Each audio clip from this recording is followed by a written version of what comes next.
আশঙ্কাই সত্য হলো। আমেরিকার সঙ্গে ইরানের 2 সপ্তাহের যে যুদ্ধবিরতি ছিল, সেই 2 সপ্তাহ পূর্ণ হওয়ার আগেই ইরান এবং আমেরিকার যে যুদ্ধ শুরু হবে, আর সেটাই ঘটল।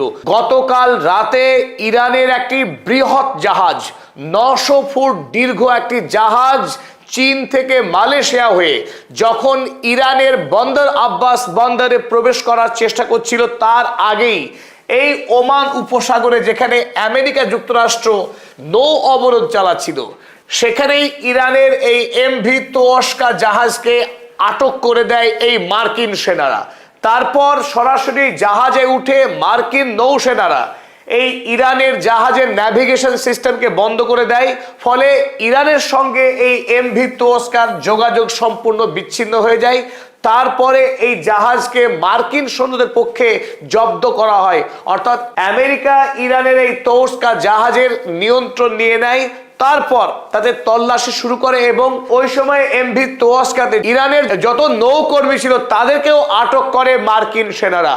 আর এই খবর গর্বের সঙ্গে ফলাও করে প্রকাশ করে ডোনাল্ড ট্রাম্প তার ট্রুথ সোশ্যাল পোস্টে। ভারতীয় সময় গভীর রাতে, যখন দুটি দেশের মধ্যে যুদ্ধবিরতি চলছে, সেই অবস্থায় ইরানের জাহাজকে আটকে আমেরিকা তার নৌ শক্তির বীরত্বের প্রমাণ দেওয়ার চেষ্টা করলো যে তারা ইরানের জাহাজকে আটকাবার শক্তি রাখে। আর এর ফলে আমেরিকার সঙ্গে ইরানের মধ্যে পাকিস্তানের ইসলামাবাদে মঙ্গলবারে যে আলোচনা হবার ক্ষীণ সম্ভাবনা ছিল, সেই সম্ভাবনাও পুরোপুরি বিষবাও জ্বলে গেল। অপরদিকে আজ থেকেই আমেরিকা এবং ইরানের মধ্যে নতুন করে যুদ্ধ শুরু হয়ে গেল বলেই মনে হচ্ছে, কারণ মার্কিন যে নৌ অবরোধ চলছে ওমান উপসাগরে, সেই জাহাজগুলোর উপরে ইরান ড্রোন হামলা চালিয়েছে বলে জানিয়েছে তাসনিম নিউজ এজেন্সি। অতএব এই প্রেক্ষিতেই আমেরিকা এবং ইরান তুমুল ভাবে নতুন করে যুদ্ধে অবতীর্ণ হচ্ছে বলেই আন্দাজ করা হচ্ছে। রয়টার্স রাতেই খবর করে, US সিজেস Iranian cargo sheep, Tehran ভোজ টু রিটালিয়েট। আমেরিকা যুক্তরাষ্ট্র ইরানের একটি পণ্যবাহী জাহাজকে জব্দ করেছে, আর এর বদলা হিসেবে তেহরানের পক্ষে আমেরিকার এই ধৃষ্টতার জবাব দেওয়া হবে বলে জানানো হয়েছে। এখনো পর্যন্ত ইরান এই স্ট্রেট অফ হরমুজের উপরে তাদের সম্পূর্ণ নিয়ন্ত্রণ রেখেছে। স্বাভাবিকভাবেই মার্কিন সেনার যদিও এই ওমান সাগর বরাবর তারা অবস্থান করছে, সুতরাং ইরান যদি চায় অতি সহজেই এই আমেরিকার যুদ্ধ জাহাজ লক্ষ্য করে আক্রমণ চালাতে পারে, যা অতীতে ইরান করে দেখিয়েছে। আমেরিকার ইউএসএস আব্রাহাম লিঙ্কন এবং ইউএসএস জেরাল্ড আর ফোর্ড আমেরিকার দুটি সুবৃহৎ এবং বিখ্যাত যুদ্ধ জাহাজকে আক্রমণ করে ঘায়েল করেছে ইতিপূর্বে। তাই নতুন করে যদি যুদ্ধ শুরু হয়, সেই যুদ্ধে আমেরিকার এই নৌ অবরোধকে ইরান ধ্বংস করতে পারে, সেই সম্ভাবনা একেবারে উড়িয়ে দেওয়া যাচ্ছে না। ডোনাল্ড ট্রাম্প রাতেই ট্রুথ সোশ্যালে জানিয়েছিলেন তিনি US navy guided missile destroyer USS Spruance, এই স্প্রুয়ান্স ইন্টারসেপ্ট করেছে ইরানের তোয়াস্কা পণ্যবাহী জাহাজকে। এখন ইরানের এই তোয়াস্কা জাহাজের উপরে আমেরিকার ট্রেজারি স্যাংশন চাপানো হয়েছে। কিভাবে? রেট্রোস্পেকশন। ইরানের এই জাহাজের অতীত বেআইনি কাজ করার ইতিহাস আছে, ইতিহাস ঘেটে দেখেছেন ডোনাল্ড ট্রাম্প।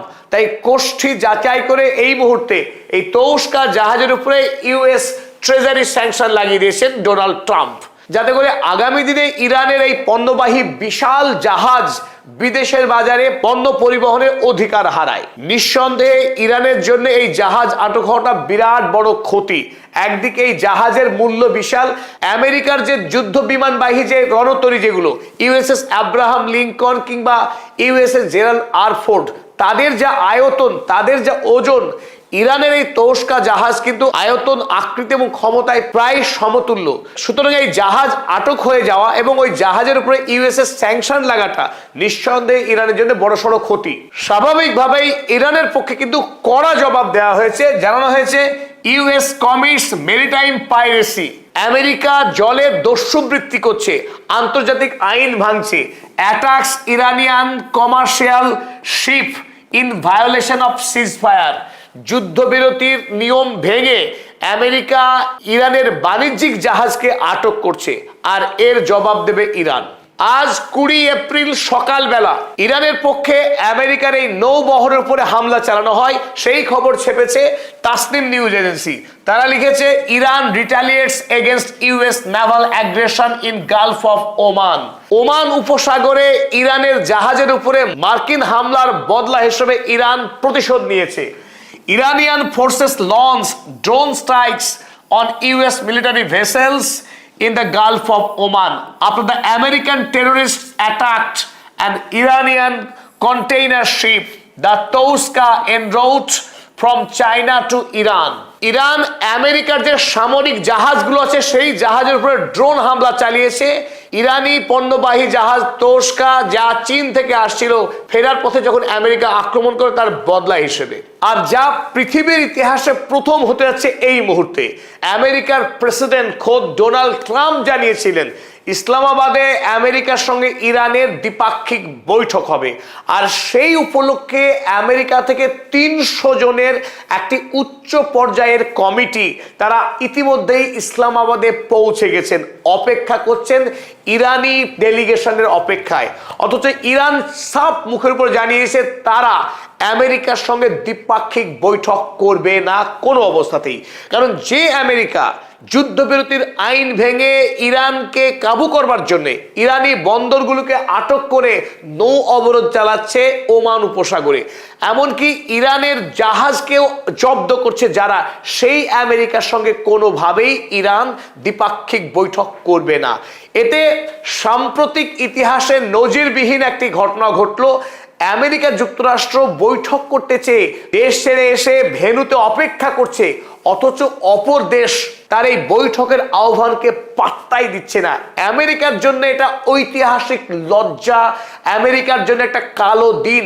ইরান সেই স্পর্ধা দেখিয়েছে যে আমেরিকা যুক্তরাষ্ট্রকে তোয়াজ করবার মতো, তাকে ভয় করে তার নির্দেশকে বাধ্য হয়ে মান্যতা দেওয়ার কোন রকম ইচ্ছা নেই ইরানের। তাতে আমেরিকা যুক্তরাষ্ট্র যে খেলা করছে, ইরানকে 28 ফেব্রুয়ারি অতর্কিতে আক্রমণ করে বিশ্বব্যাপী যে প্রতিবাদের মুখে পড়েছিল আমেরিকা যুক্তরাষ্ট্র এবং ইসরায়েল, সেই খেলাকে এবার ঘোরাচ্ছে ডোনাল্ড ট্রাম্প।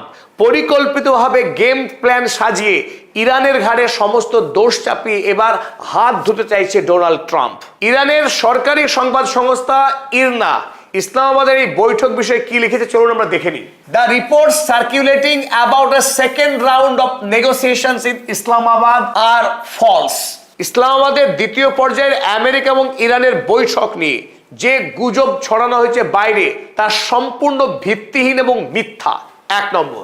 দ্বিতীয়ত জানানো হয়েছে ইউএস এক্সেসিভ ডিমান্ডস, আমেরিকার অত্যধিক দাবি, আনরিজনেবল অ্যান্ড আনরিয়ালিস্টিক এক্সপেকটেশনস, অযৌক্তিক এবং অবাস্তব প্রত্যাশা আমেরিকার পক্ষে, ফ্রিকুয়েন্ট শিফটস ইন পজিশনস, বারবার তাদের অবস্থান পরিবর্তন করা, গোল পোস্টকে লম্বা করা সুযোগ পেলেই, কন্টিনিউয়াস কন্ট্রাডিকশনস, ধারাবাহিক দ্বিচারিতা, and the so called naval blockade which violates ceasefire, এবং সেই তথাকথিত ইরানের বিরুদ্ধে নৌ অবরোধ যা সিজফায়ারের যুদ্ধবিরতির আইনকে লঙ্ঘন করে। Understanding along with threatening rhetoric have so far hindered progress in negotiations. আর এই সবের মাঝেই বারবার ইরানের বিরুদ্ধে দেওয়া ডোনাল্ড ট্রাম্পের হুমকি, সব মিলিয়ে দুই দেশের মধ্যে পারস্পরিক আলোচনা সম্পূর্ণরূপে প্রতিহত হয়েছে, বাধাপ্রাপ্ত হয়েছে। Under this conditions the outlook for constructive talks remains bleak. আর এই পরিবেশে দুই দেশের মধ্যে গঠনমূলক আলোচনার পরিবেশ সম্পূর্ণরূপে বিনষ্ট হয়েছে। সুতরাং এই বিষাক্ত পরিবেশের মধ্যে ইরান আমেরিকার সঙ্গে কোনোভাবেই দ্বিপাক্ষিক আলোচনায় বসছে না। অতএব আমেরিকা ইরানের দ্বিতীয় দফা বৈঠক ভেস্তে গেল। ইরান জানিয়েছে আমেরিকা যুক্তরাষ্ট্রের সঙ্গে তারা আলোচনায় বসছে না। আর এই আলোচনায় না বসলে একটি আশঙ্কা কিন্তু খুব জোরদার হচ্ছে, সেটা কি? ইরানের বিরুদ্ধে ন্যারেটিভকে শক্ত করা।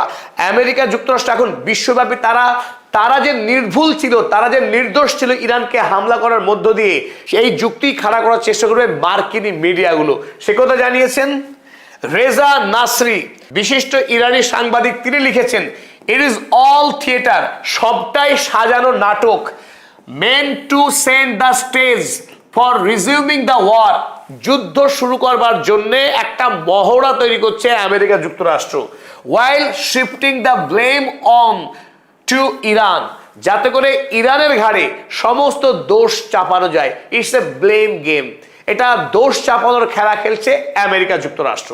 আর তাই ইরান যা বারবার বলেছিল আমেরিকা যুক্তরাষ্ট্রকে, যুদ্ধবিরতির মধ্যে কোনোভাবেই নৌ অবরোধকে মেনে নেবে না ইরান ওমান উপসাগরে। আর আমেরিকা যুক্তরাষ্ট্র সেই সমস্ত আলোচনাকে আমল না দিয়ে ওমান উপসাগরে এই নৌ অবরোধ চালানোর পর ইরানের সুবৃহৎ তোশকা জাহাজকে জব্দ করার মধ্য দিয়েই তারা যে ইরানের সঙ্গে যুদ্ধ চাইছে সেটাই প্রমাণ করলো। ফলে আমেরিকা যুক্তরাষ্ট্রের সঙ্গে ইরানের যে আলোচনার মাধ্যমে রফা সূত্র খুঁজে পাওয়া অসম্ভব, সেটাই প্রমাণ হলো। আজ থেকে দুই রাষ্ট্র নতুন করে আবারও ভয়াবহ যুদ্ধের পথে এগিয়ে যাচ্ছে, পৃথিবীর জন্য ভয়াবহ আশঙ্কা তৈরি করে। এই যুদ্ধ পরিস্থিতিকে